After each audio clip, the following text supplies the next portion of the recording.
Let me give you a thought experiment here, without asking you to address the Palestine-Israel problem. Let's say you were an advisor to the President of the United States. How would, in response to current events, would you advise him to put a structure in place to monitor that situation, lest one party or another be looking like they might be moving toward genocide?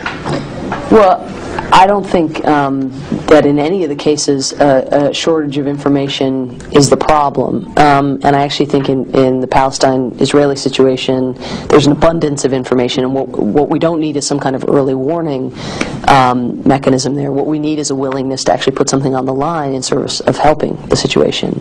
And putting something on the line might mean alienating a domestic constituency of tremendous political and financial import. It may more crucially mean sacrificing or investing, I think more than sacrificing, literally billions of dollars not in servicing Israelis military, but actually in investing in the new state of Palestine, in investing billions of dollars it would probably take also to support, I think, what will have to be a mammoth protection force, not of the old Srebrenica kind or the Rwanda kind, but a meaningful military presence, because it seems to me at this stage, and this is true of actual genocides as well, and not just major human rights abuses, which we're seeing there, but is that you have to go in as if you're serious. You have to put something on the line, and unfortunately, imposition of a solution on unwilling parties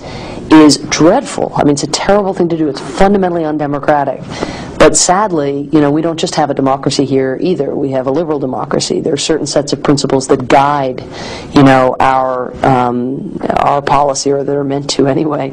And there, it's essential that some set of principles becomes the benchmark, rather than a deference to people who are fundamentally politically destined to destroy the lives of their own people. And by that I mean what Tom Friedman has called Sharafat.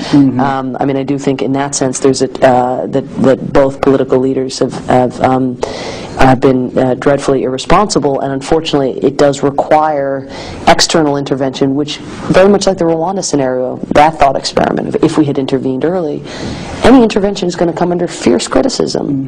But we have to think about lesser evils, especially when the human stakes are just becoming ever more pronounced.